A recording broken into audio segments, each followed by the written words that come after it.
कटा जी please. Sir अक्सर देखा जाता है जब वित्त मंत्री बजट पेश करती हैं तो रूलिंग कोalition के जो एमपीज हैं जो ट्रेजरी बेंचेस पर बैठते हैं वो सरकार की तारीफ करते हैं और कहते हैं कि इससे भारतीय अर्थव्यवस्था में क्रांति आ जाएगी इस बजट से, और विपक्ष में जो बैठे हैं वो अक्सर निंदा करते हैं, कहते हैं किसान की कमर तोड़ दी, बहुत महंगाई हो गई, अमीर और अमीर हो रहा है, गरीब और गरीब हो रहा है। लेकिन मैं आज प्रयास करूंगा कि एक ऑब्जेक्टिव एनालिसिस इस बजट का करूं और कंस्ट्रक्टिव क्रिटिसिज्म अपना आपके माध्यम से वित्त मंत्री को दूं। So the title of my speech is The Good, the Bad and the Way Forward. 4 good things that I found in this budget, 4 bad things that I found in this budget, and 4 innovative suggestions to the Honorable Finance Minister.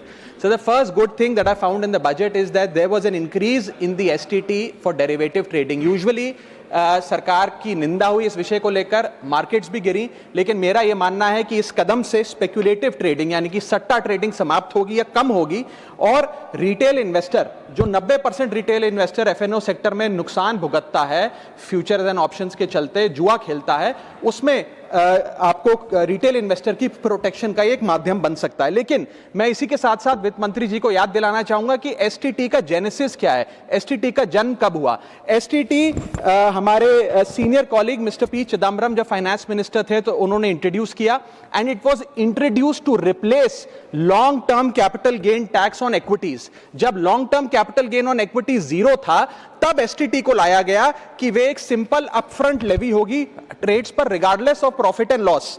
लेकिन अब सरकार ने long term capital gain tax भी लगा दिया, STT भी लगा दिया और रिटेल इन्वेस्टर को और तमाम इन्वेस्टर्स को एक प्रकार से डिसइंसेंटिवाइज किया। मैं एक सुझाव लाया हूं सरकार के लिए जिससे long term house hold earnings बढ़ेंगी, वेल्थ क्रिएशन होगा और वेल्थ पार्किंग रियल एस्टेट और गोल्ड के सेक्टर से निकलकर इक्विटीज में आएगी और स्पेक्युलेटिव ट्रेडिंग और कम होगी और long term investment behaviour investors का बढ़ेगा। वो की है कि long term capital gain tax on equities should be made nil in this country for individual investors. दुनिया की कई ऐसे देश हैं जिसके अंदर long term capital gain tax equities पे खास तौर पे शून्य है, जैसे कि Switzerland, Singapore, UAE, New Zealand, Hong Kong, Qatar, Malaysia. मैं चाहूंगा कि जब एसटीटी बढ़ाया जा रहा है तो इसी बजट में ही long term capital gain tax को जीरो किया जाए। सर मेरा दूसरा जो मैं सरकार के बजट को एक्नॉलेज करना चाहूंगा वो ये है कि कैपेक्स के जो एक्सपेंडिचर एलोकेशन होता है उसमें एक बढ़ोतरी देखी गई। जहां वित्तीय वर्ष 18-19 में मात्र 3 लाख करोड़ कैपेक्स था, वो इस वित्तीय वर्ष में 12 लाख करोड़ तक पहुंचा है, which is 4.4% of the GDP, which is a good step. It will have a multiplier effect and it will prioritize asset creation. लेकिन इसके साथ साथ सरकार को 5 साल में क्या कैपेक्स वो कौन कौन से क्षेत्रों में खर्चा करने जा रही है उसका एक ब्यौरा देना चाहिए ताकि प्राइवेट सेक्टर भी इस कैपेक्स के खर्चे को मैच कर सके। So third thing which we found in the speech of the finance minister is that there was a relative restraint in making budgetary announcements for election bound states. अक्सर वित्त मंत्री का भाषण सुन के आप बता सकते हैं कि कौन से राज्यों में चुनाव होने जा रहा है। इस स्पीच में उन्होंने थोड़ा सा रिस्ट्रेंट एक्सरसाइज किया जिसे मैं एक्नॉलेज करता हूं। और आखिरी अच्छी चीज जो इस बजट में नजर आई वो ये था कि एनआरआई की इन्वेस्टमेंट लिमिट में एनहांसमेंट हुई। लेकिन मैं बता दूं कि जब एफआईआईज ने, फॉरेन इन्वेस्टर्स ने, फॉरेन पोर्टफोलियो इन्वेस्टर्स ने इस देश के बाजार से पैसा निकाल लिया और पिछले एक वित्तीय वर्ष में 23 बिलियन निकाला, तब जाकर सरकार जागी और सरकार ने एनआरआईज के लिए इक्विटी मार्केट का दरवाजा खोलकर उनकी इन्वेस्टमेंट लिमिट को 5% से बढ़ा दिया। इसमें कोई दो राय नहीं है कि इससे इन्वेस्टर्स 32 मिलियन एनआरआई इन्वेस्टर्स को अब भारतीय बाजार में पैसा डालने का मौका मिलेगा। लेकिन इसी के साथ साथ सरकार को इस पर भी गौर फरमाना चाहिए कि क्यों फॉरेन इन्वेस्टर्स भारत से पैसा निकाल कर बाजार को छोड़कर जा रहे हैं। Sir now I come to the bad part of the budget. First thing is the debt to GDP crisis. सरकार ने और डेट लेने के लिए, कर्जा लेने के लिए इस बजट में फॉर्मूला ही बदल दिया। पहले सरकार डेट जब लेती थी तो ओल्ड एफआरबीएम रूल्स के तहत 3% ऑफ जीडीपी तक का फ्रेश डेट लेती थी। इस बजट में सरकार ने उस फॉर्मूले को बदलकर कहा कि टोटल सरकार का डेट जीडीपी का 50% होगा और उस सीमा में हम डेट लेंगे। यानी कि they want to play on the denominator effect. For example एक साल बजट अगर हमारा जीडीपी 12% से ग्रो करता है तो उस साल सरकार खूब सारा डेट लेके सरकार पे कर्जा लाद सकती है जो कि फिस्कल डेफिसिट 4.5, 6.5, 5% तक भी पहुंच सकता है। सर, इसी के साथ साथ मैं बताना चाहूंगा कि आज सरकार कहती है कि हमारा डेट टू जीडीपी रेशियो 56% है, लेकिन ये गलत है, क्योंकि बहुत सारे ऑफ बैलेंस शीट आइटम्स हैं जिसे सरकार डेट में दिखाती ही नहीं है, जैसे कि FCI bonds, OMC bonds, fertiliser, NHAI, NFSS, यानी कि तमाम तरीके के ऐसे कर्जे हैं सरकार के ऊपर जो सरकार अपनी बैलेंस शीट में नहीं दिखाती है। सर, मैं सरकार को आपके माध्यम से यह रिक्वेस्ट करना चाहूंगा कि देश का कर्जा और कैसे ना बढ़े इस पर काम करें, ना कि और कर्जा लेने के लिए हम जीडीपी और डेट टू जीडीपी के फॉर्मूले के रेशियोज बदलकर और पैसा कर्जे पे ब्याज पर लेने का प्रयास करें। सर, दूसरी दिक्कत जो इस बजट में नजर आई वो ये थी कि इनकम टैक्स स्लैब में चेंज नहीं हुआ। सर, हर साल देश का आम आदमी जब वित्त मंत्री जी की बजट की स्पीच सुनता है तो वो इसलिए नहीं सुनता कि पीएलआई की क्या इन्वेस्टमेंट होगी, कौन सा कॉरिडोर बन रहा है। देश का आम आदमी, सैलरीड क्लास, इसलिए बजट की स्पीच सुनता है कि उसके अंदर स्लैब में कोई रिवीजन होगा, क्या हमारी स्टैंडर्ड डिडक्शन की जो हमें डिडक्शन मिलती है वो बढ़ेगी। लेकिन इस बार बजट में देश का आम आदमी और खास तौर पर देश का मिडिल क्लास डिसअपॉइंट हुआ। पहले ही there has been a stagnation in the salaries, inflation 6.8% पे खड़ा है, लेकिन उसके बावजूद हमने इस बार कोई स्लैब में या स्टैंडर्ड डिडक्शन में चेंज नहीं देखा। मैं आपके माध्यम से वित्त मंत्री जी को रिक्वेस्ट करना चाहूंगा कि आप इसी बजट में अनाउंसमेंट करें कि स्टैंडर्ड डिडक्शन जो 75,000 रुपए उसे बढ़ाकर सैलरीड क्लास के लिए 1.5 लाख रुपए किया जाए। Sir, third problem that was there with the budget is that there was no relief for the middle class. Sir, after a very long time in India's history the personal income tax collection was more than the corporate income tax collection, यानी कि individuals ने जो income tax भरा वो लगभग 11 लाख करोड़ के आसपास भरा, और कंपनियों ने, कॉर्पोरेट ने जो इनकम टैक्स भरा वो लगभग 9.8 लाख करोड़, यानी कि मैक्सिमम टैक्स आपको इंडिविजुअल्स के इनकम टैक्स से मिल रहा है।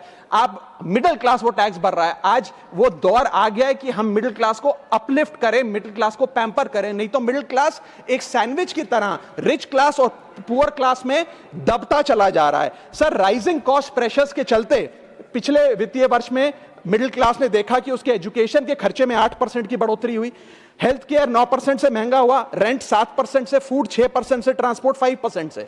मेरा रिक्वेस्ट यह है माननीय फाइनेंस मिनिस्टर से कि वो इनकम टैक्स में रियायत देकर या तो मिडिल क्लास को कोई रिलीफ दें, और अगर इनकम टैक्स में रियायत नहीं दे सकती हैं तो उसकी सेविंग्स और इन्वेस्टमेंट्स पे उसको बेनिफिट दें, उसे इंसेंटिव्स दें कि वो ज्यादा बचत करे, ज्यादा वेल्थ क्रिएशन कर पाए।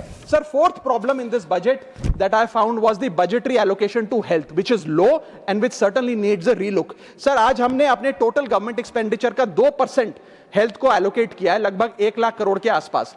नेशनल हेल्थ पॉलिसी 2017 बताती है सर, और सरकार का ये अपना ऑब्जेक्टिव रहा है, गोल रहा है, that spending on public health should be 2.5% of GDP।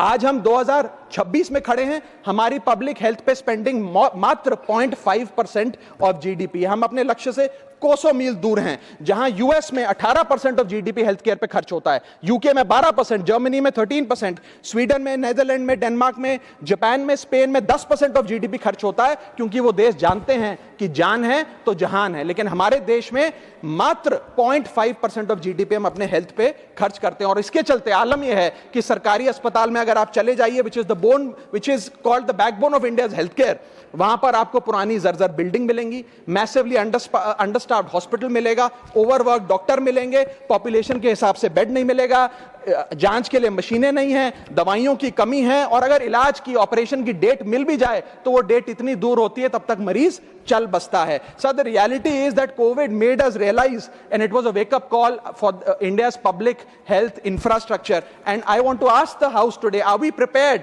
God forbid, if there were to be another pandemic or another big sort of raging pandemic in this country, and the answer to that is no। और private अस्पतालों की sir हालात ये हैं कि अगर आज आपको प्राइवेट अस्पताल में इलाज करना पड़े तो आपको लोन लेना पड़ता है, अपने घर के गहने, अपना रियल एस्टेट एसेट बेचकर पता नहीं कितने हजारों लाखों लोग हर साल भारत में गरीबी रेखा के नीचे चले जाते हैं, क्योंकि उन्हें एक हेल्थ इमरजेंसी के चलते प्राइवेट अस्पताल में इलाज कराना पड़ता है। सर, जैसे वन नेशन वन इलेक्शन इस देश में लागू किया जा रहा है, वन नेशन वन टैक्स की ओर हम बढ़ रहे हैं, वैसे ही one nation one medical treatment की ओर बढ़ना चाहिए। सबको नंबर 1 मेडिकल ट्रीटमेंट देश में मिले, ऐसी व्यवस्था बननी चाहिए। सर, मेरे 4 सुझाव जो आपके माध्यम से मैं वित्त मंत्री को देना चाहूंगा। पहला सुझाव है, put all land and property records of India on blockchain. एक blockchain based land registry ledger बनाइए। पहले 10 मेजर राज्यों शहरों से शुरू करिए, महानगरों से और टीयर 2 सिटीज से, जिस लेजर में, जिस ब्लॉकचेन लेजर में हर रिकॉर्ड, हर सेल, हर म्यूटेशन, हर इनहेरिटेंस को एक डिजिटल रिकॉर्ड बुक में डाला जाएगा, जो एक ब्लॉकचेन लेजर होगा, जो टाइम स्टैम्प्ड होगा, टेम्पर प्रूफ होगा, 100% ट्रांसपेरेंट होगा और रियल टाइम प्रॉपर्टी ट्रैकिंग आप उससे कर सकेंगे, जिसके चलते इंस्टेंट टाइटल वेरिफिकेशन होगा। आज सर हमारा जो रियल एस्टेट का लैंड एंड प्रॉपर्टी रिकॉर्ड का जो बाजार है उसमें अटर कियोस है। कियोस इसलिए है कि लोगों को रजिस्ट्रार के दफ्तर के बाहर धक्के लग रहे हैं, दलालों ने उन अफसरों पे पूरी तरीके से कब्जा किया हुआ है, प्रॉपर्टी टैक्स में चोरी होती है, सर्कल रेट को एक्सप्लॉइट करके कैश में प्रॉपर्टियां खरीदी जाती हैं, फर्जी कागज, कब्जे, टाइटल डिस्प्यूट, न जाने क्या क्या चल रहा है, जिसके चलते आज 66% of India civil disputes are land disputes. 45% of properties lack clear title in India. India ranks 133 out of 190 in property registration efficiency. 48% of our properties are under dispute and the average time taken by civil courts to resolve these disputes is 7 years. And 6.2 crore property documents are pending digitization. वो तहसीलदार के दफ्तर में पड़े या registrar के दफ्तर में, उनका डिजिटाइजेशन अभी तक नहीं हुआ। इन सारी बीमारियों का एक ही दवा है, that is national blockchain registry, जिसके चलते प्रॉपर्टी डिस्प्यूट समाप्त होंगे, मिडिल क्लास की वेल्थ अनलॉक होगी क्योंकि वे और ब्याज पे पैसा ले पाएंगे, प्रॉपर्टी टैक्स की कंप्लायंस बढ़ेगी और रीट्स जैसे इन्वेस्टमेंट व्हीकल्स को ब्लॉकचेन वेरीफाइड टाइटल मिलेंगे, उसमें भी बढ़ोतरी देखी जाएगी। इसी के साथ साथ सर दुनिया के कई देशों ने इसे लागू कर दिया है। स्वीडन में यह लागू है, जहां पर एक दिन में आप प्रॉपर्टी का ट्रांजैक्शन कंप्लीट कर सकते हैं, वहां डिस्प्यूट रेट 2% है। जॉर्जिया में है, जहां 3 दिन में प्रॉपर्टी का ट्रांजैक्शन खत्म हो जाता है, डिस्प्यूट रेट 1% है। और यूएई में है, जहां 10 मिनट में आप अपनी प्रॉपर्टी खरीद बेच सकते हैं, वहां डिस्प्यूट रेट 1% से भी नीचे। और वहां हिंदुस्तान में प्रॉपर्टी बेचनी हो तो 2 से 6 महीने लगते हैं और 48% डिस्प्यूट रेट है। सर मेरा दूसरा सुझाव है inflation linked salary revision act. Bharat में वेजेस को इंडेक्स करिए महंगाई से। वित्तीय वर्ष 18 से लेकर वित्तीय वर्ष 26 में हमने देखा कि real wages for the salaried class में 16% की गिरावट आई। ये गिरावट का मतलब इन सालों में जितनी महंगाई थी, जिस स्तर पे महंगाई बढ़ी उस स्तर पे वेजेस नहीं बढ़ी, जिसके चलते 16% की गिरावट रियल वेजेस में देखी गई। इसीलिए mandatory wage indexation formula is the need of the hour and the government must look at it. इसके चलते तमाम फॉर्मल सेक्टर्स में, corporate, shops, factories, gig workers, सबको इन्फ्लेशन इंडेक्स वेज हाइक मिलेगा। और सरकार के मुलाजिम को तो मिलता ही है, हर साल डियरनेस अलाउंस मिलता है, उसके बाद आप हर कुछ सालों में पे कमीशन लागू होता है। इससे आप 20 करोड़ आबादी, which is 45% of India's total workforce, आप उसे एड्रेस कर पाएंगे। सर इसी के साथ साथ मैं बताना चाहता हूं कि दुनिया के कई देशों में यह पहले से ही लागू है। यूएस के अंदर COLA, cost of living adjustment system लागू है, जिसके अंदर एनुअल और ऑटोमेटिक रिवीजन होता है। जर्मनी के अंदर हर 18 से 24 महीने के अंदर महंगाई के अनुसार सैलरी बढ़ा दी जाती है। जापान के अंदर शिंटो मेथड यूज होता है, जिसमें annual inflation index wage hike दी जाती है। और बेल्जियम में ऑटोमेटिक इंडेक्सेशन लॉ है, जिसमें क्वार्टरली बेसिस पर एम्प्लॉइज की सैलरी बढ़ाई जाती है। Sir India is one of the only countries in major economies where 85% of our formal workforce has zero statutory inflation protection. We are at the mercy of the employer discretion and our own negotiation power to raise our salaries. इसके साथ साथ मुझे लगता है कि एक minimum increase based on inflation होना चाहिए। मेरा थर्ड सुझाव माननीय वित्त मंत्री जी को रहेगा कि स्टेट कैपिटल एक्सपेंडिचर की matching grant, matching funding centre दे, यानी कि हर 1 रुपया जो राज्य की सरकार कैपेक्स पे, कैपिटल एक्सपेंडिचर पे, एसेट क्रिएशन पे खर्च करती है, उसकी मैचिंग ग्रांट 1 रुपया केंद्र द्वारा राज्यों को दिया जाना चाहिए, not as loan but as a grant. आज स्टेट कैपेक्स में 2 बॉटलनेक्स है। पहला बॉटलनेक है बोरोइंग कैप, यानी कि कोई भी राज्य अपने स्टेट जीडीपी से 3% से ज्यादा ब्याज पर पैसा नहीं ले सकता, वो कैपेक्स पे नहीं खर्च करता, वो तमाम तरीके के ऑपरेशनल खर्चे करता है। और सेकंड प्रॉब्लम है कि अगर केंद्र सरकार पैसा देती भी है राज्यों को कैपेक्स के लिए, वो लोन की सूरत में देती है और कंडीशनल लोन की किस एसेट पे कितना खर्च होगा, एक कंडीशनल लोन दिया जाता है। मेरा सुझाव है that replace this loan with conditions given by the centre to grant with trust grant based on trust by the centre. Sir, centre को आने वाले 5 वर्षों के लिए 1.5 लाख करोड़ आवंटित करना चाहिए, not as loan but as these capex grants, ताकि राज्यों में सड़कें बने, इरिगेशन नेटवर्क बने, लोकल पावर इंफ्रास्ट्रक्चर बने, ड्रिंकिंग वाटर सैनिटेशन हो और अर्बन इंफ्रास्ट्रक्चर में एसेट क्रिएशन, एसेट फॉर्मेशन किया जाए। As not as loan, not on interest, not with principal and with no conditionality. अगर ऐसा होता है तो सबसे पहले तो स्टेट की बैलेंस शीट में this grant will not sit as debt, state की बैलेंस शीट सुंदर होगी, बेहतर होगी। दूसरा, खुलकर राज्य कैपेक्स पर खर्च कर पाएंगे। Third, it will be a high growth and a high job creator, ये ग्रोथ मल्टीप्लायर और जॉब क्रिएटर के तौर पे इसका इस्तेमाल होगा, क्योंकि हर 1 रुपया जो आप कैपेक्स पे खर्च करते हैं उससे भारत का जीडीपी 2 से 3 रुपए बढ़ता है in a span of 3 to 5 years। Cooperative federalism मजबूत होगा और साथ ही साथ states will become builders and not borrowers in the eyes of the centre. Sir, मेरा चौथा सुझाव जो माननीय वित्त मंत्री जी के लिए है वो ये है कि legalise virtual digital assets as an asset class. India में अभी सर वैसे ही डी फैक्टो लीगलाइज टैक्सेशन है वर्चुअल डिजिटल एसेट्स, यानी कि cryptocurrency, stablecoin etcetera, क्योंकि अगर उनकी खरीद बेच पर कोई मुनाफा होता है तो 30% फ्लैट इनकम टैक्स लगता है और 1% ट्रांजैक्शन टैक्स जो अपनी वस्तु बेच रहा है उसे सरकार को जमा कराना पड़ता है। But they are somehow not recognised as an asset class.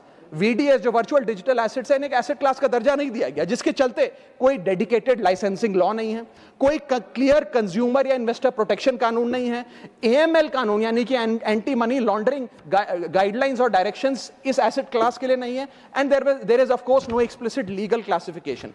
As a result what has happened is that 4.8 lakh crore trade in this virtual digital assets has moved offshore. Bharat के बाहर निकलकर वो अन्य देशों में, दुबई, सिंगापुर, मलेशिया और अन्य देशों में इसका ट्रेड हो रहा है जो भारतीय कर रहे हैं। Second thing that has happened is that 73% of India's crypto trading volume in financial year 25 has moved to offshore exchanges.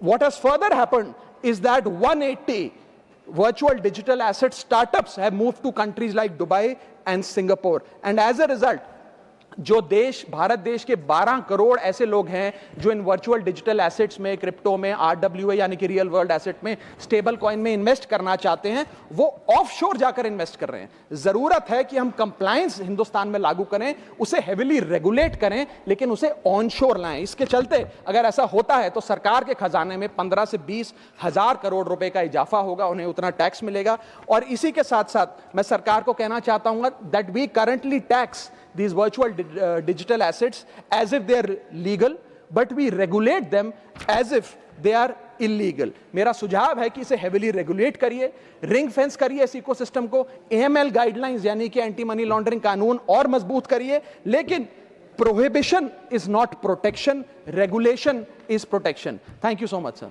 Thank you, धन्यवाद माननीय राघव।